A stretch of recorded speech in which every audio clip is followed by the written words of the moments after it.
Bonjour et bienvenue dans cette revue de presse. Sommes-nous tous des menteurs? C'est l'interrogation posée à la une du Parisien aujourd'hui en France, en écho forcément à l'affaire Cahuzac, mais aussi aux révélations sur le faux diplôme et les plagiats du grand rabbin de France. Les deux hommes se retrouvent une nouvelle fois en photo dans tous les journaux, mais le titre Super menteur nous concerne tous. Des études montrent que nous mentons en moyenne 2 fois par jour, hommes ou femmes à égalité, même si les hommes auraient plutôt tendance à mentir pour des raisons égoïstes, notamment des questions d'image, et les femmes plutôt pour faire plaisir aux autres.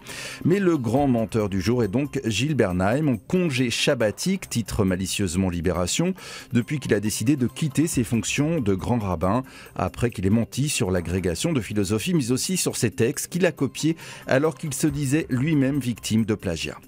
Quand la vérité éclate, comment rétablir la confiance? Le chantier d'envergure prend François Hollande, qui ne parvient pas à éteindre l'incendie selon le Figaro, qui s'est intéressé au casse-tête des ministres obligés de déclarer leur patrimoine, qui sera rendu public lundi. Une tâche qui leur prend un temps fou, avec quelques cas de conscience sur telle ou telle table ou tableau, tout en redoutant l'inévitable comparatif des ministres les plus riches et les plus pauvres qui devraient fleurir dans la presse la semaine prochaine.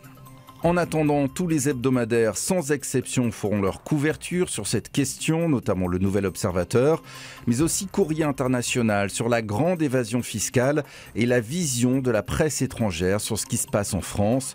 Une presse affligée, les Italiens se disent se sentir moins seuls, les Allemands parlent de déchéance et les Anglais militent pour plus de démocratie directe.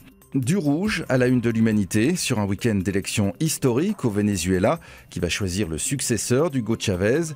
Et une autre bataille, pour terminer, celle des enfants de Daniel Balavoine, qui travaillent en ce moment sur un disque événement sur l'œuvre de leur père, selon le Parisien aujourd'hui en France, et qui compte bien profiter, après Goldman, de l'engouement actuel pour les années 80. C'est ainsi que l'on se quitte. Bon week-end à tous.